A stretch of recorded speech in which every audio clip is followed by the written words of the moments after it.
우리 이 정비법은 그 정비 사업에서 항상 그 두 문제, 세 문제 꼭 나왔거든요. 근데 정비 사업 6개가 이제는 2월 9일부터 3개로 줄어드니까 3개의 정비 사업은 무조건 다 나오겠네. 그죠? 무조건 다 나옵니다. 예. 그 다음에 이제 우리 186페이지부터가 이제 정비 사업에서 중요한 절차들이 이렇게 나와요. 그래서 이것도 어떻게 외우려고 하지 마시고요. 제가 설명드리는 거 잘 듣고 이해를 하면 사실 우리가 외울 게 없거든요. 제가 제일 안타까운 게 주변에 보면은 요즘에 그 하는 드라마들이 있어요. 물어보면은 드라마 줄거리를요.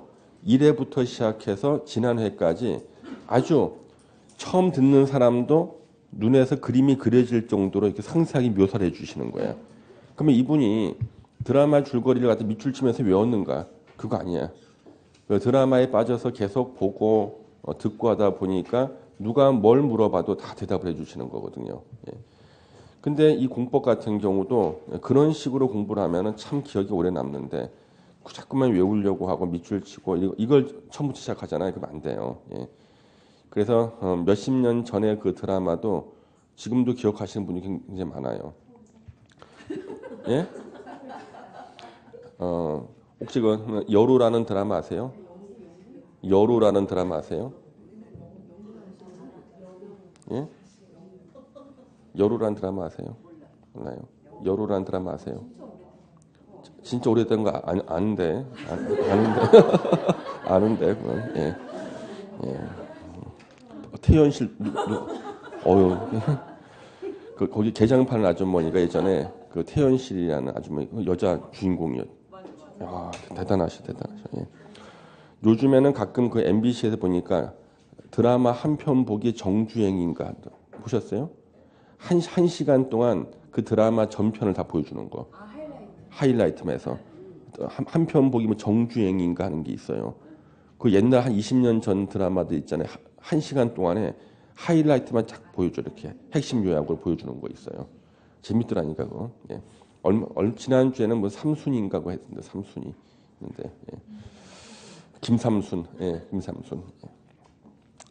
그런 것들은 몇십 년이 지나도 기억하면서 공법은 지난 주에 공부한 것도 기억 못하고. 근데 의외로 민법은 기억도 잘 한단 말이에요. 그럼 보면 이상해요. 예. 사실 합격하고 나면 다 공법이 필요한 건데. 예. 우리 거기 186페이지에 이제 정비구역 지정이라는 이렇게 쭉 나와요. 그러면 거기 보면 기본 계획이라는 게 나오거든요. 그러면 일단 주요한 절차를 갖다가 제가 좀 이제 설명을 드릴 거예요. 정비 사업은 절차 진행 순으로 공부하는 거거든요. 정비 사업 요 시행 절차가 있습니다. 정비 사업 시행 절차 제일 먼저 나오는 게 정비 기본 계획이에요.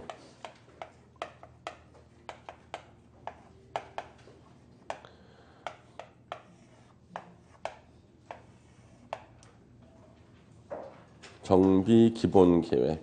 그래서 정비 기본 계획은 정비 사업의 방향을 제시해 주는 겁니다. 정비자를 빼고 그냥 기본 계획이라 불러도 돼요. 이거는 방향을 제시해 줍니다. 방향 제시. 그러니까 서울시 정비 기본 계획은요. 서울시 전체를요. 각 동별로 서울시에 뭐 한남동은 몇 년도부터 무슨 주택 재개발 사업하겠다. 서울의 보광동은 몇 년도부터 무슨 사업하겠다. 서울의 사당동은 몇 년도부터 무슨 사업하겠다. 그래서 구체적인 얘기는 안 나오고요. 각 동별로 그 동에 무슨 사업을 몇 년도부터 추진하겠다. 요 정도의 방침만 나온 게 정비 기본 계획이에요. 정비 기본 계획. 뭐 서울시 전체의 정비 기본 계획 하나 수립돼 있어요. 정비 기본 계획이. 그 다음에 요 범위 내에서 다시 구체적인 계획을 세워요. 이 구체적인 계획을 세우는데 이게 정비 계획이라고 불리는 게 나옵니다. 구체적인 계획. 이거는 정비 계획이라고 불려요. 정비 계획. 이 정비 계획은 정비 사업별로 한 개씩을 수립해요. 정비 사업별로 한 개씩. 그러면 서울에서 정비 사업을 300군데에서 하면은요. 정비 계획도 300개예요. 정비 계획은 사업별로 한 개씩인 거예요. 사업별로. 그다음에 정비 계획이 수립되고 나면은요, 다음 단계가 정비 구역을 지정해요. 정비 구역을 지정합니다. 이렇게요. 이렇게 정비 구역을 지정해요. 그럼 이제 이 정비 구역이 지정이 되고 나면요, 그 다음 단계가 누가 정비 사업을 시행할 것인가? 사업 시행자가 정해지고요. 사업 시행자가 정해집니다. 그리고 사업 시행 방식도 정해지는 거예요.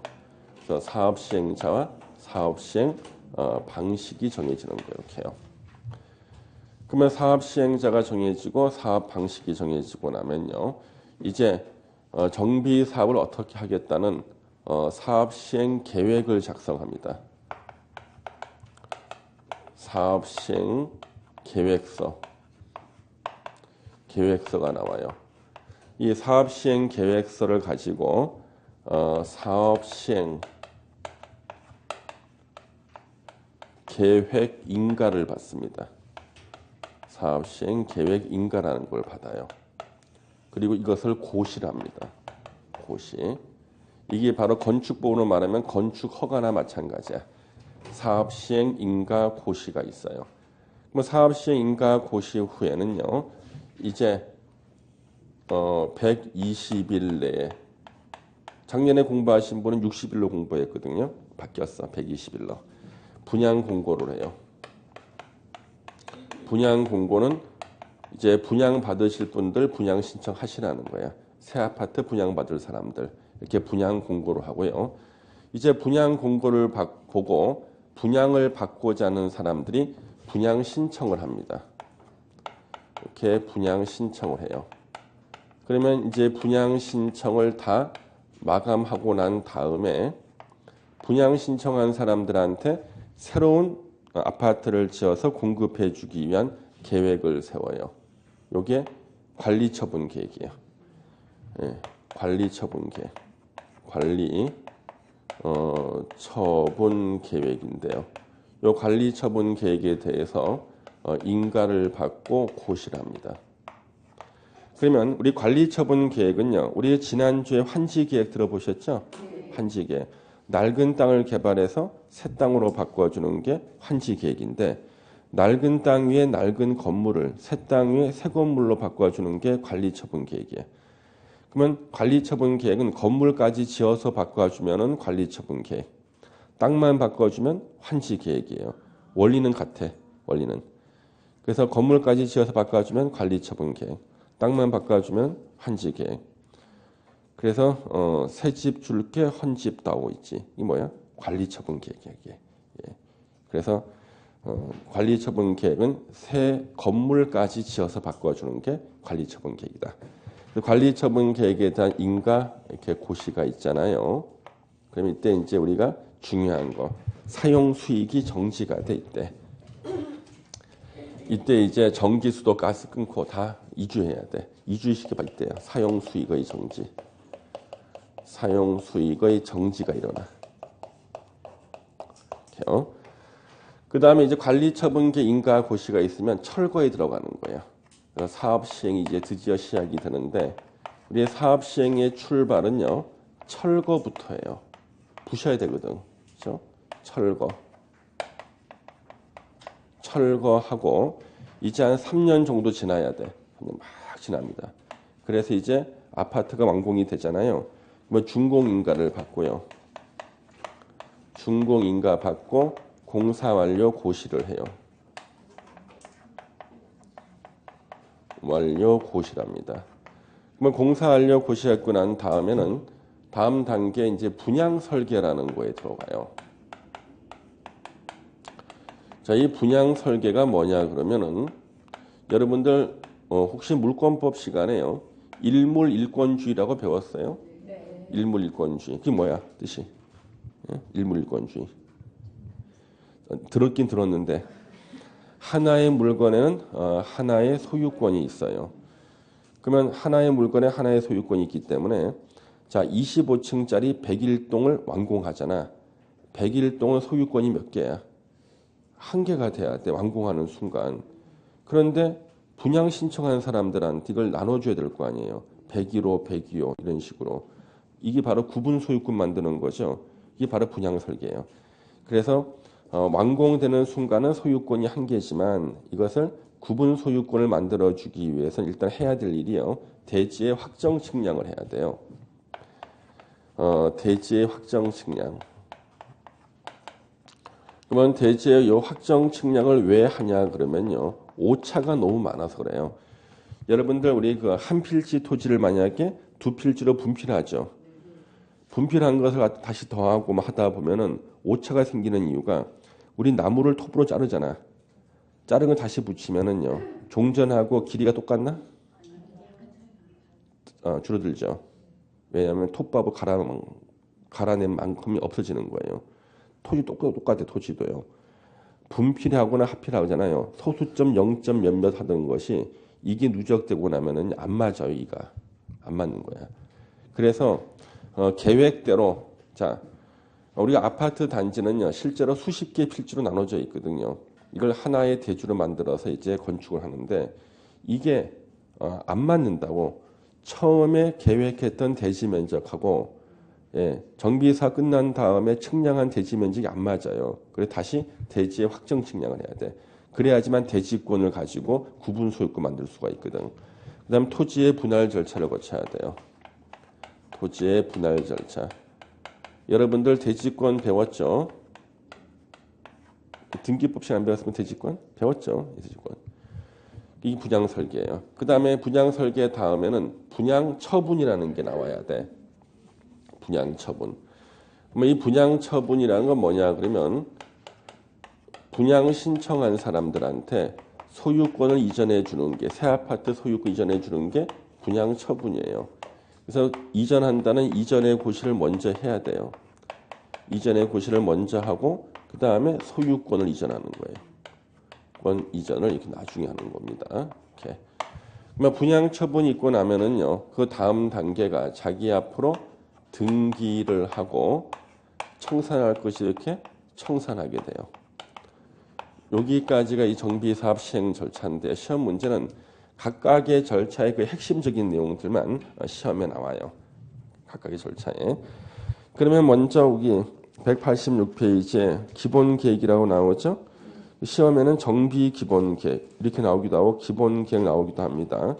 저기 수리권자 봤더니 특별시장, 광역시장, 특별자치시장, 특별자치도지사 시장 나와요. 수리권자가. 그래서 특별시장, 서울특별시장, 광역시장, 세종특별자치시장, 제주특별자치도지사, 시장 이렇게 나오는데 나오지 않는 사람들이 있죠. 국토부 장관 안 나오죠. 도지사도 안 나와. 군수도 안 나와. 그리고 이걸 좀 웃긴 게 여러분 세종특별자치시가 지금 정비사업 할 일이 있을까요? 없지. 예, 없는데 법이 너무 부지런하게 앞서가서 그래. 일단 언젠가는 필요하겠지. 먼저 들어와 있어 지금요. 예.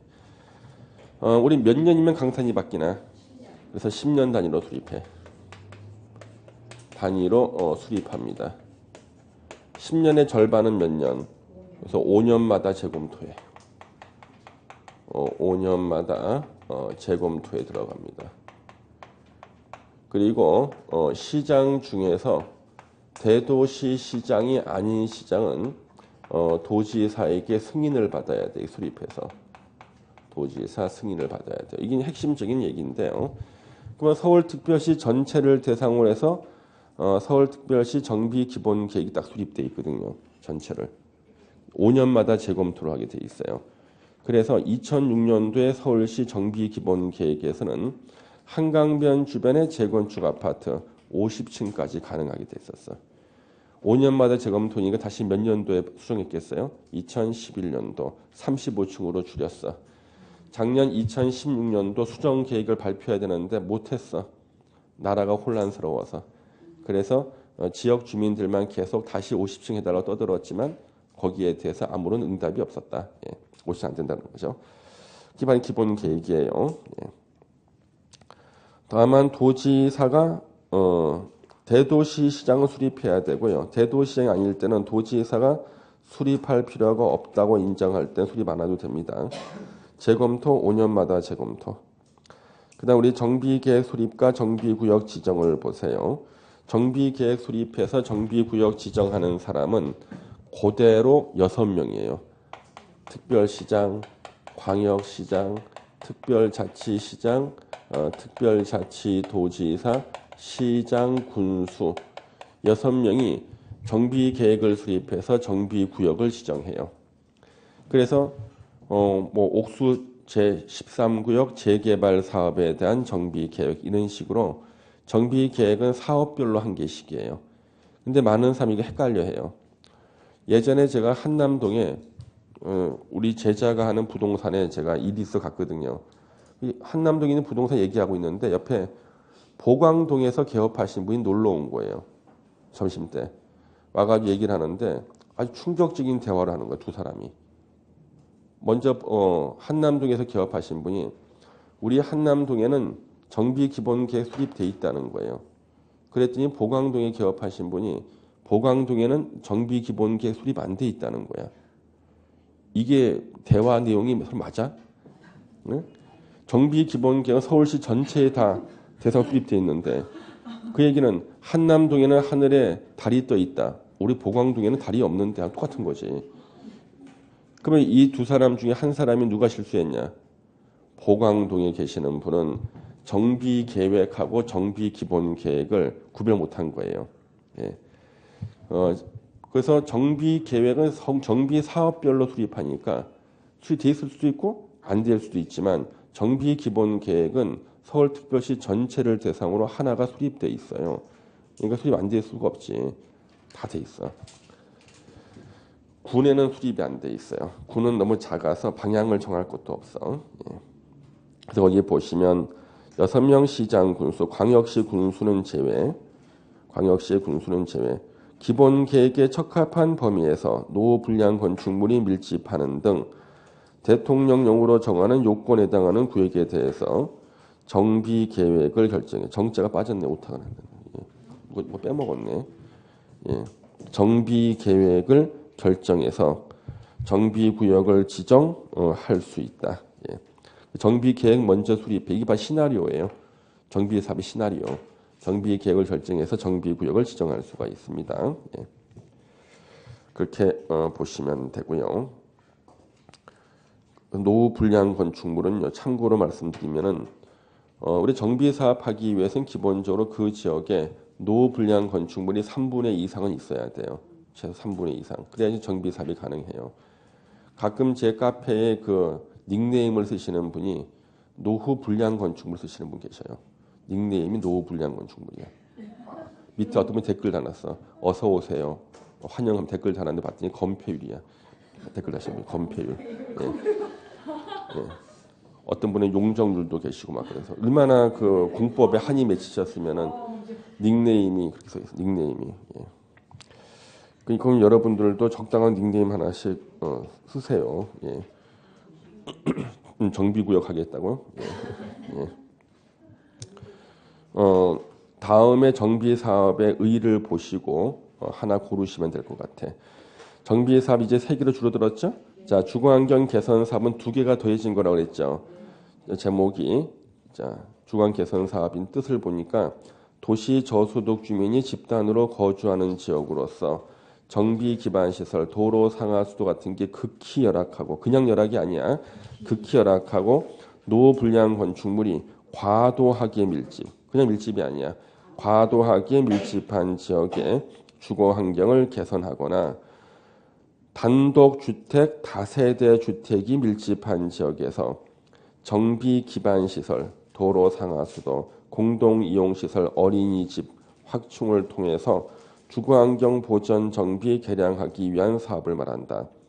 그래서 앞부분이 현재의 주거환경 개선 사업, 뒷부분이 주거환경 관리 사업을 더해 놓은 거예요. 의의가 지금. 자, 재개발 사업은 정비 기반 시설이 그냥 열악이네. 극히가 아니야. 그냥 열악하고 노후 불량 건축물이 그냥 밀집이야. 과도한 게 아니에요. 주거 환경을 개선하거나 자, 상업지역, 공업지역 나왔네. 이건 지금의 도시환경 정비 사업이 더해진 거예요. 상업지역, 공업지역 등에서 도시기능 회복 및 상권 활성화 등을 위해서 도시환경을 개선하기 위한 사업을 말한다. 재건축 사업, 정비 기반 시설은 양호하나 강남에 앞에 도로 잘 뚫려 있어. 상하수도 시설도 좋아. 물도 콸콸 나와. 노후 불량 건축물에 해당하는 공동주택이 밀집한 지역에서 주거 환경을 개선하기 위한 사업을 말한다. 그래서 이 세 개로 이제 정리가 됐어요. 예. 그래서 여러분들 뭐 닉네임을 극희열학으로 쓰던가, 예. 극희열학, 그죠? 예. 그러면 밑에 열학도 있고 나오고 과도 밀집. 예. 자, 관련 용어 보세요. 노후 불량 건축물. 예. 건축물이 훼손되거나 일부 멸실, 붕괴, 안전사고 우리가 있는 거. 노후 불량 건축물의 대표죠. 자, 정비 기반 시설하고요. 공동 이용 시설 구별하는 문제가 5문제나 나와서 기출 문제에서. 그러면 정비 기반 시설에 밑줄 칠기 몇 개 있어요. 공원, 공용 주차장, 공동구 3개. 공원, 공용 주차장, 공동구는요. 정비 기반 시설인데 첫자가 공짜로 시작해요. 그래서 공동 이용 시설로 시험이 틀리겠네. 그렇죠? 예. 그다음 공동 이용 시설 중에 공동 작업장은 공짜로 나오는데 진짜 공동 이용 시설이야. 이게 올해 시험 문제예요. 예. 올해 예상 문제 그대로 있었어요. 그대로. 예. 틀린 지문까지 똑같이 있었다. 예. 자, 188페이지. 이제 정비 사업의 시행자가 나오는데요. 자, 정비 사업 시행자 보시면 우리 세 개 사업별로 이제 시행자가 나오는 거야. 주거 환경 개선 사업.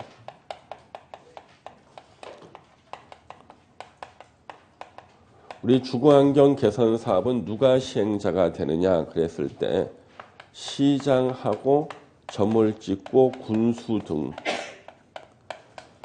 한국토지주택공사 등이나 지방공사 그 다음에 공공출자법인 그리고 공동시행도 가능하다. 이렇게 기억하시면 간단해요. 핵심은 뭐냐 그러면 절대 사업 시행자에 조합이 안 나오는다는 게 핵심이야. 조합 X. 저는 이거 혈서 쓰는 기분으로 씁니다. 조합이 X다 해가지고 조합이 죽었어. 예? 주거환경 개선 사업에는 조합이 죽었기 때문에 절대 조합이 시행자가 될 수가 없어요. 가장 많이 나왔던 기출문제고 1년 내내 가르치는데 굳이 시험자가 틀리고 돌아와. 굳이 너는 가르쳐라. 나는 그래도 틀리겠다. 이게 말이 되냐고. 예? 그러면 시험 문제가 어떻게 나오냐 그러면 주거환경 개선 사업에서 조합 설립 추진위원회를 구성하기 위해서는 토지 등 소유자 3분의 2 이상의 동의가 있어야 된다 이렇게 나와요. 그러면 고민을 해. 3분의 2 이상 동의가 맞던가 혹시 과반수 아니었나 고민하는데 조합이 안 나오는데 조합 설립 추진위원회가 어떻게 나와? 예. 그러다가 이제 야 이거 3분의 2 이상 동의가 아니야. 과반수에서 틀렸다고 찍어. 정답을 맞춰서 틀린 거야. 조합이 안 나오니까 조합과 관련되는 게 다 나오면 안 되거든요. 그랬는데 동기의 척으로 정답을 맞히는 분도 계셨어요. 야, 이건 3분의 2 이상 동의가 아니야. 과반. 아예 조합 나오면 안 된다니까. 예. 그 다음에 재개발 사업이 있어요. 재개발 사업은 사업 시행자가 누가 되는가? 조합. 이 사람들은 사업 시행자가 조합이 됩니다. 재개발 조합. 물론 능력 있는 시장, 군수 등등과 공동 시행도 가능해요. 조합이 단독 시행자 되고 공동 시행 가능. 그다음 이제 재건축 사업이 있어요. 재건축 사업은 누가 시행자가 되는가? 역시 재건축 조합이 시행자가 되고요. 역시 능력 있는 자들, 시장, 군수, 주택공사 등등과 공동 시행도 가능합니다. 그러면 절대 조합이 사업 시행자 안 되는 게 주거환경 개선 사업이다 이거지. 예. 그럼 우리 여기 재개발 사업에서는 아까 조합하고 공동 시행을 했잖아요. 하나를 더 써놔야 돼요. 이제는 조합 말고 토지 등 소유자도 가능해요. 토지 등 소유자.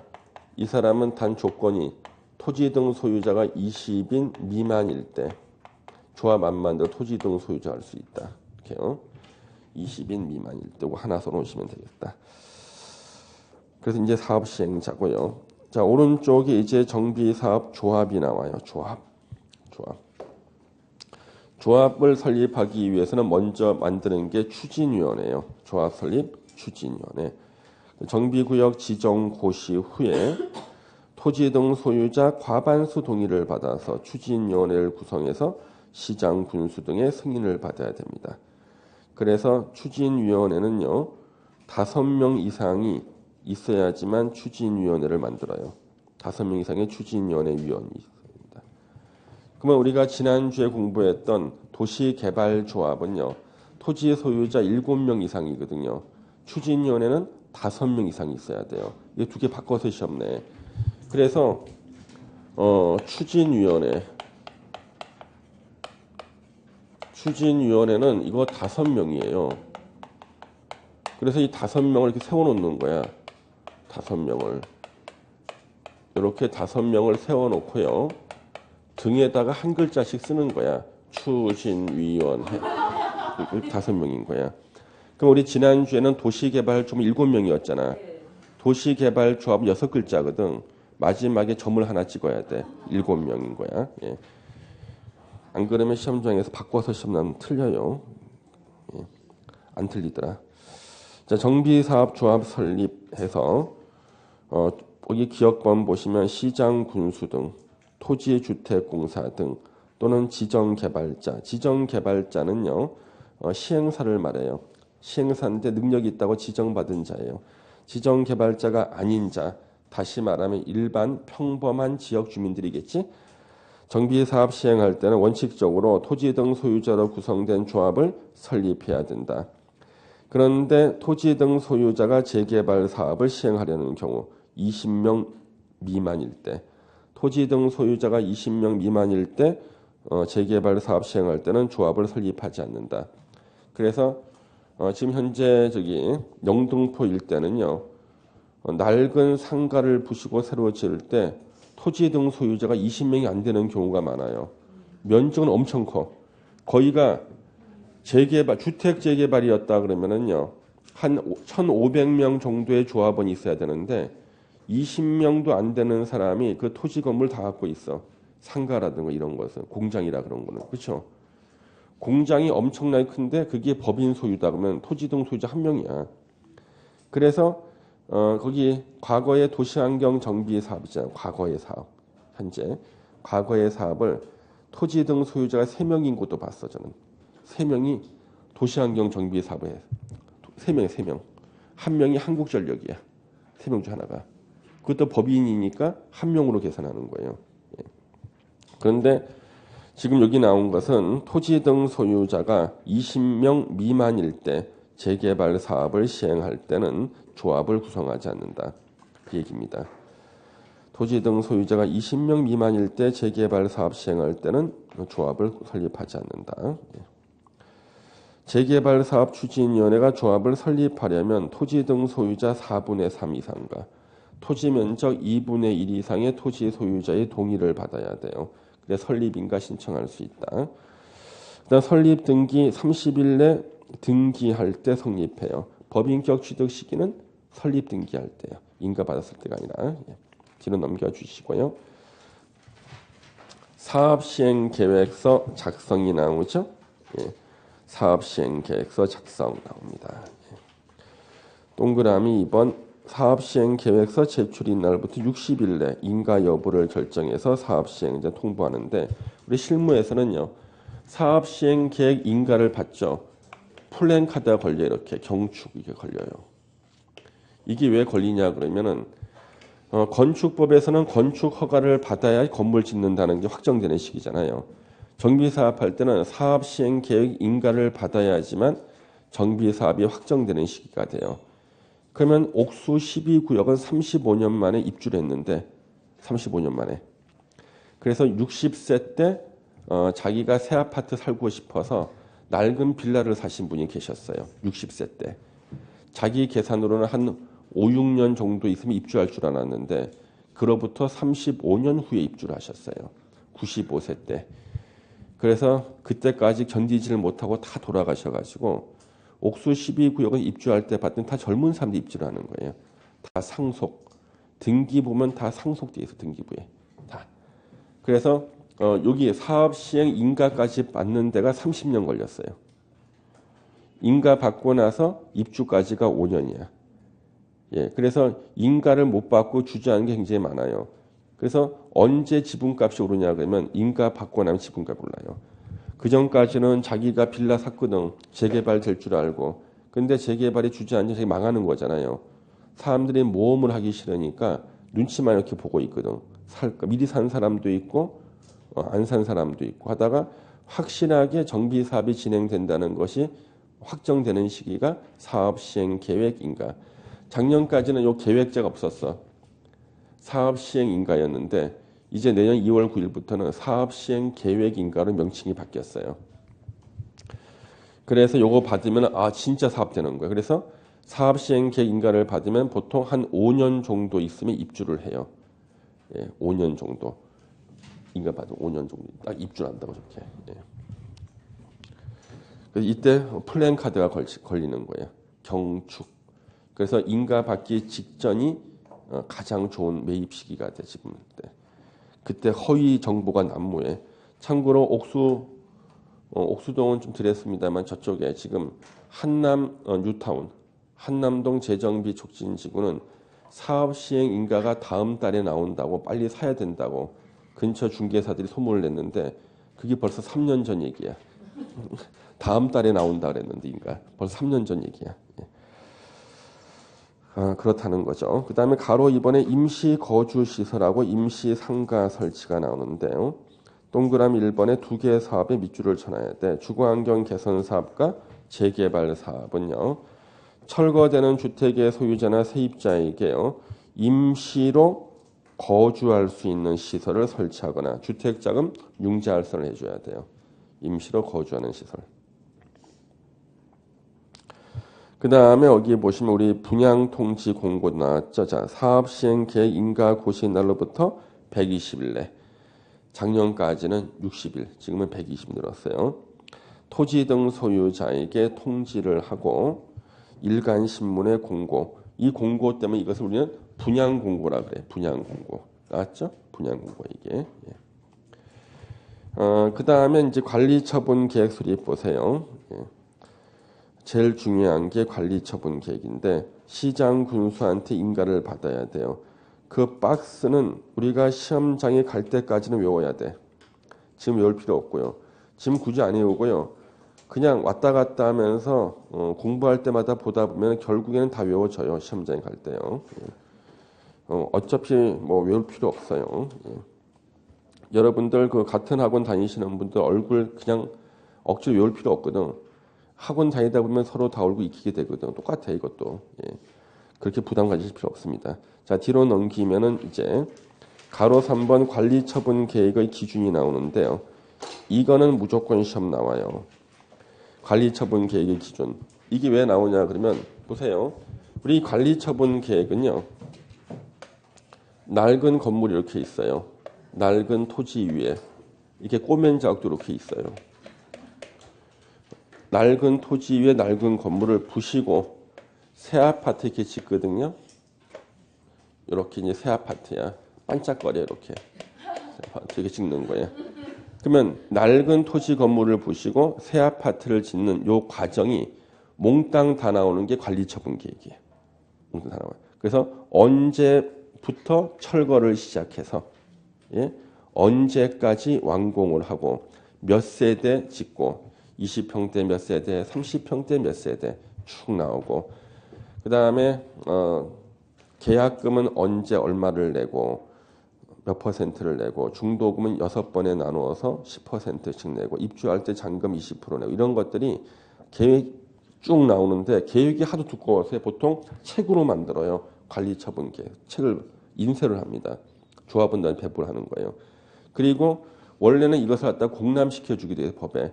그러면 1,500명 조합원들이 수시로 전화해서 물어보면 힘들잖아요. 그래서 아예 웬만한 조합은 한 자리에 다 모아. 1,500명 강당에서 모아서 책을 다 피라 그래서 핵심 정리를 해줘. 몇 페이지 피세요 해서 관리처분께 설명해 주는 거예요. 이렇게. 그 예전에 제가 하도 바빠가지고 제가 옛날에 성남에 재건축했거든요. 성남에 재건축을 했는데 이제 그 아파트를 갖다가 이제 재건축하는 관리처분 계획 인가를 위한 공람을 하는 시기예요. 그래서 조합원들한테 일일이 다 설명해 줄 수 없으니까 재건축 조합에서 한 자리에 다 모으는 거예요. 그 제가 바빠서 못 가고 저희 아버님을 보냈어요. 그 아버님께서 아침 일찍 가셔서 거기서 점심 저녁까지 드시면서 밤 한 10시 넘어서 이제 귀가하신 거예요. 하루 종일 이 관리처분 계획에 대해서 이제 브리핑 들은 거죠. 그리고 저한테 와가지고 제가 아버지가 책만 주시면 돼요 그랬더니 아니라 앉아보라는 거예요. 너희 관리처분 계획이 얼마나 어려운 건 줄 아냐면서 이걸 갖다가 나한테 배워야 된다는 거예요. 아버지께서 다 정리해 오셔서 내가 저는 필요 없으니까 책만 주시면 돼요. 관리처분 계획만. 그랬더니 아니라는 앉아보라는 거예요. 제가 앞에 앉아가지고 2시간 동안 핵심 요약 중에서 밤 10 넘었을까지 앉아가지고 그래서 관리처분 계획이라는 것은 건물까지 지어서 바꿔주는 거예요. 그러니까 공부 제대로 하신 거예요. 안 졸고. 뭐야. 근데 중간중간에 이제 틀린 내용들이 좀 있었습니다. 그래서 이걸 조합장이 잘못 설명한 것인가, 아버님께서 잘못 들어오신 건가, 이거 이제 중간중간 이상한 것들이 있거든요. 그것만 제가 이제 체크해서 다시 확인해 봤습니다.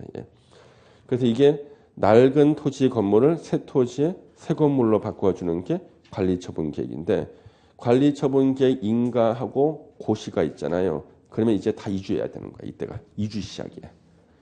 그래서 사용 수익의 정지가 일어나는 거예요. 그러면 재건축할 때는 편해요. 이주할 때가. 왜? 우리 재건축할 때는요. 자, 재건축 아파트에서요. 앞에 플랜카드 붙어요. 몇 월 며칠까지 다 이주하세요. 이제 철거 들어갑니다. 그러거든요. 그러면 그때가 바로 이삿짐 센터의 대목이야. 영구 이사만 스티커 다 붙여놓습니다. 근데 보니까 영구 이사가 제일 잘하더라니까요. 거기는 5명이 한 팀이더라고. 그 팀장만 우리나라 사람이 나머지 4명은 다 몽고 사람들이야. 몽고 사람들. 진짜 열심히 해, 몽고 사람들요. 짐도 잘 나르고. 근데 이제 그 사람들이 항상 딱 봤을 때 어린이들이 있는 집처럼 보이잖아요. 그러면 주인한테 와가지고 조용히 얘기를 해. 혹시 이삿짐 중에서 버릴 것 중에 애들 장난감이라든가 애들 옷이 있으면은 버리지 말고 달라는 거야. 그래서 저 같은 경우도 이제 이사를 몇 번 다니다 보니까 이만한 상자를 모아놓은 거 있잖아요. 장난감이 하여튼 이름이 너무 어려워. 이름이 외국어야. 이름 어려워. 그게 뭐더라? 하여튼 무슨 뭐 합체되고 하는 거 있어. 이런 것들. 그 다음에 애들 옷 작은 것들 있잖아요. 이걸 모아서 주면은 그 사람들은 자기 애들이 몽고에서는 제일 인기 있는 애들이야. 왜? 첨단 장난감을 갖다가 갖고 노는 거예요. 자기밖에 첨단이지. 그다음에 메이커 있는 그 옷 같은 거 있잖아요. 작아서 못 입는 것들 있죠. 이걸 갖다가 와서 일하고 난 다음에는 이만한 박스에다가 바로 담아서 바로 택배로 보내더라니까 몽골로. 그 자리에서 바로 보내. 그래서 한 집에서 보통 택배를 한 2-3개씩을 보내는 거야. 이게 금액도 엄청난 거예요 보니까요. 그래서 이제 그 몽고에 있는 자기네 집 애들은 항상 메이커 있는 옷을 입고 다니고, 장난감도 몽고에 수입된 적이 없는 장난감이에요. 우리나라도 또 앞서가잖아 그런 것들이 되게 보니까요. 그래서 거기가 직원들을 갖다 수급하기가 좋은 거예요. 그걸 인정을 해주는 거야. 플러스 알파를 인정해 주는 거지. 그래가지고 이제 와서 벽에 다 붙어 있고 엘리베이터에. 그러면 그날 되면은요 일사불란하게 다 이사를 가고. 전기, 수도, 가스를 딱 끊어요. 아파트 관리사무소에서. 얼마나 간단히 한 곳 다 끊어버리니까요. 그리고 나서 입구를 봉쇄해요. 사용 수익 정지거든. 봉쇄해버리는 거예요. 근데 힘든 것은 이제 재개발 지역이에요. 여기는 입구를 막을 데가 없어. 동네잖아요. 그럼 이사 가면 이사 안 가. 그렇잖아요. 말 안 듣죠. 그 이때는 돈하고 연계를 시켜요. 그래서 이주비라는 게 있고요. 주거 이전비라는 게 있어요. 이주비는요, 조합원에게 집주인들이죠. 조합원에게 무이자 대출해 주는 거예요. 무이자 대출해 주는 거고요. 주거 이전비는요, 세입자에게 세입자에게 무상 지급하는 거예요. 이사비로 무상 지급하는 거예요. 이 돈은 어디서 나오는가? 조합원들이 낸 분담금에서 나오는 거예요. 예. 그러면 이제 이주비하고 주거 이전비를 가지고 이주를 시키는데 어떻게 하냐 그러면 재개발 지역에서 언제까지 이주하라 그러면 날짜 안 지키는 사람들 많겠죠. 그래서 일단 집주인들한테는 이주비를 갖다가 무이자로 대출해 주는데 어떻게 하냐 그러면 토지 건물 있잖아요. 이거 감정 평가를 해. 감정 평가액 한 60에서 70% 정도를 대출해 주는 거예요. 감정 평가액이 만약 2억이 나왔다. 토지 건물이 합쳐서 2억 나왔다 그러면 한 1억 4천 정도 이것을 무이자 대출해 주는데 말은 무이자인데 이자를 조합에서 내. 그러면 그 돈은 어디서 나온 거야? 조합원에서. 결국은 자기가 이자 내는 거야. 예, 근데 말은 무이자 대출이지만. 그래서 보통 한 1,500세대 정도 재개발할 때요. 이주비를 갖다가 신청하라고 공지가 뜨잖아요. 끝까지 이주비를 신청 안 하는 사람이 한 50명 정도는 평균적으로 나와요. 그래서 왜 이주비 신청 안 하냐 그랬더니 무이자인데 나는 평소에 빚을 안 지고 사는 게 나의 인생의 목표였다는 거야. 그 옆에서 야 그거 네가 이자 내는 거야 그러는 거야. 네가 낸 분담금에서 이자를 나가는 거니까 말은 무이자지만 이자를 내는 거라니까 본인이.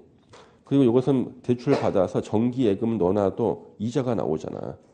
그때 아차 싶은 거예요. 나중에 추가로 신청하는 사람들 많아요. 예. 그래서 이제 여기 이주비는 무이자 대출인데 이거 언제 해주냐 그러면 전기, 수도, 가스를 다 끊고 자기 집을 자물쇠로 채운 다음에 열쇠를 조합에다가 제출을 딱 해야지만 이주비를 대출해줘요. 그러니까 이주비 받기 위해서 어떻게 해야 돼? 전기, 수도, 가스 끊고 퇴거를 해야 되는 거예요. 키를 딱 내잖아요. 키를 접수를 해요. 조합 직원이. 접수하시고 옆으로 가라 그래요. 옆으로 딱 돌아보게 되면은 은행 대출계 직원이 나와 있어. 예? 방금 열쇠를 갖다가 열쇠를 냈다는 거 인증서를 찍어줘. 도장을 딱 찍어줘. 이 사람 냈다. 전기, 수도, 가스권 냈다. 그럼 요거 들고 가면 대출해 주는 거 바로 옆에 테이블에서. 예. 근데 문제는 그 주택에 세입자가 있을 수가 있잖아요. 세입자 있을 때는 세입자가 먼저 나가야 돼. 세입자가 먼저 나가고 조합원이 집주인이니까 조합원이 이전에 퇴거해야 되거든요. 세입자는 나갈 때 주거 이전비, 우리 흔히 말하는 이사비를 무상으로 지급받게 돼 있어요. 그러면 세입자는 조합원들이 낸 분담금에서 무상으로 지급받고 나가는데 세입자가 안 나가면은요 집주인은 이주비를 대출 못 받게 되는 거예요. 근데 저는 예전에 제가 옥소 12구역에 지하 공장을 샀거든. 저는 지하 공장 소유자였어요. 방직 공장. 지하 공장 사서 저는 아파트 분양받았어요. 그런데 지하 공장에 샀는데 우리 지하 공장에 세입자가 있었거든요.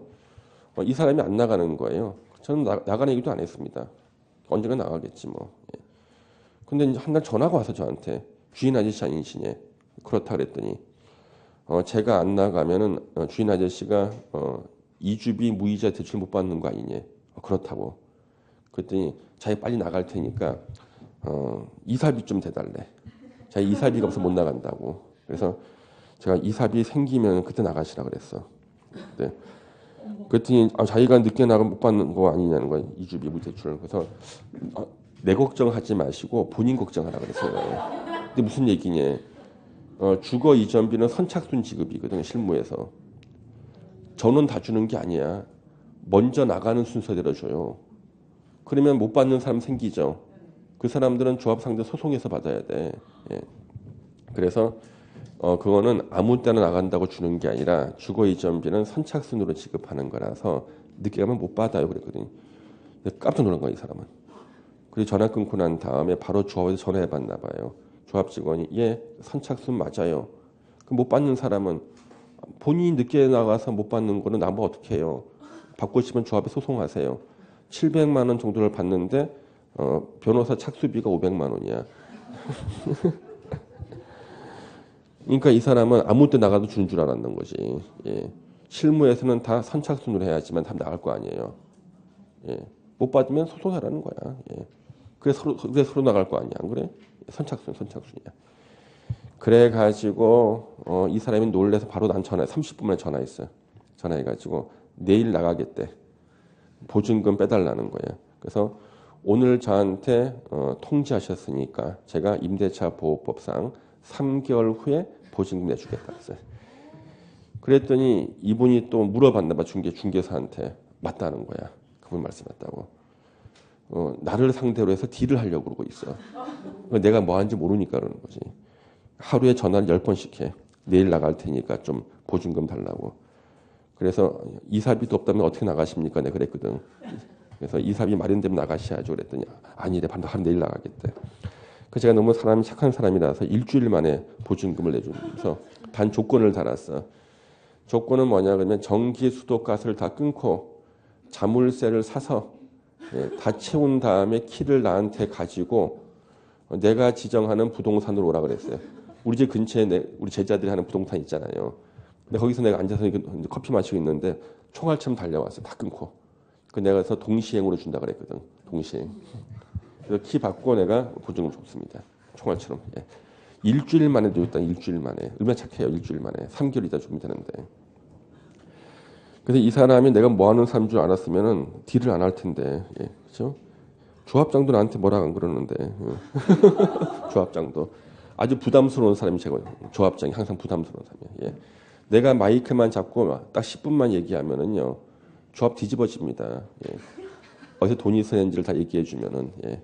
그렇죠? 예. 그래서 요거 주거 이전비는 뭐라고요? 무상 지급세 이자한테. 이주비는 조합원한테 무이자로 대출해 주는 걸 말해요. 이걸 가지고 이주를 빨리 시키는 거야. 그러면 이제 다 이주했잖아요. 이제 철거 들어가야 되잖아. 바로 철거가 아니야. 이상해. 내가 냈던 그 키를 들고요. 밤에 트럭들이 와서요. 문을 따고 들어가. 사람들이 다 이주한대. 재활용품 수거해야 되거든. 재활용품. 한 집에서 트럭으로 한 차씩이 나와요. 한 차씩이 나와. 트럭 한 차씩이.